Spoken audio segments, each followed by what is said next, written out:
త్వరలో ఆంధ్రప్రదేశ్ కి సంబంధించిన రివ్యూ అనేది కూడా కంప్లీట్ కానుంది. 2029 ఎలక్షన్ నాటికి కాంగ్రెస్ పార్టీని సొంతగా అన్ని రాష్ట్రాల్లో నిలబెట్టే సంబంధించిన రివ్యూ కంప్లీట్ అయింది. త్వరలో ఆంధ్రప్రదేశ్ కి సంబంధించిన రివ్యూ అనేది కూడా కంప్లీట్ కానుంది. 2029 ఎలక్షన్ నాటికి కాంగ్రెస్ పార్టీని సొంతగా అన్ని రాష్ట్రాల్లో నిలబెట్టే ప్రయత్నాన్ని కూడా రాహుల్ గాంధీ చేస్తున్నారు. రైట్. ఏంటి ఉచిత పథకాల మీద సుప్రీంకోర్టు కీలక వ్యాఖ్యలు చేసినట్లున్నారు. ఏంటి ఉచిత పథకాలు ఇవ్వద్దన్నారా? ఉచిత పథకాలు ఇవ్వటం అంటే దేశం వెనకబాటుతనానికి అదే కారణం, రాష్ట్రాలు ఇటువంటి పరిస్థితి రావడానికి, అప్పుల్లో కూరుకుపోవటానికి ఇదే కారణం. అంటే బ్యాలెన్స్ చేయలేకపోతున్నారు. వచ్చిన డబ్బులు మొత్తం ఈ పథకాలకు, ఉచిత పథకాలకి వెళుతున్నాయి. ప్రజలకి చేపలు పట్టడం నేర్పాలి కానీ చేపలు వండి పెట్టడం నేర్పకూడదు అనేటువంటి కామెంట్స్, అంటే కొంచెం సీరియస్ కామెంట్సే చేశారు. కానీ రాష్ట్రాలు ప్రస్తుతం ఆ పరిస్థితులు లేవు కదా. ఎంత డబ్బులు ఇస్తే అంత పనిచేసి మొత్తం అన్ని తీసుకెళ్లే పరిస్థితిలో ఉన్నారు కదా.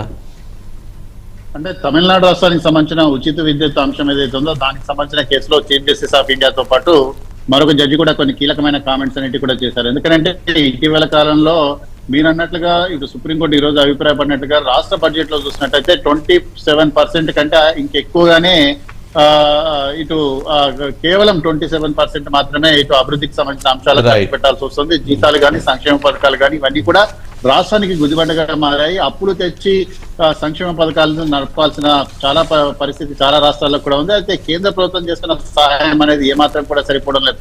దీనికి ఏంటంటే గతంలో అధికారంలో ఉన్న పాలకులు ఏదైతే ప్రజలకు అలవాటు చేసి వెళ్ళారో వాటిని కొనసాగించకపోతే ఈ ప్రభుత్వం సరిగా పరిపాలించడం లేదు, ఈ ప్రభుత్వం సరిగా పనిచేయడం లేదు నాకు అభిప్రాయం వస్తుందన్న నేపథ్యంలో ప్రస్తుతం ఉన్న ప్రభుత్వాలు కూడా దానికి కొంత తలగాల్సిన పరిస్థితి అనేది కూడా ఉంది. నిజంగా ఈరోజు సుప్రీంకోర్టు చేసిన వ్యాఖ్యలు చాలా కీలక వ్యాఖ్యలు. ఎందుకంటే వీటన్నిటికీ కూడా ఖర్చు పెడుతూ పోతే దేశం అభివృద్ధి చెందకపోతే మనం ఎక్కడ వేసిన గొంగలు అక్కడలాగానే ఉంటాం, మనం ఎక్కడ ఉన్న వాళ్ళం అక్కడలాగానే ఉంటాం, ప్రపంచంతో పోటీ పడలేం. కాబట్టి ఈ విషయంలో ఆలోచించాలని చెప్పేసి రాష్ట్రాలకు సూచన చేయడం జరిగింది.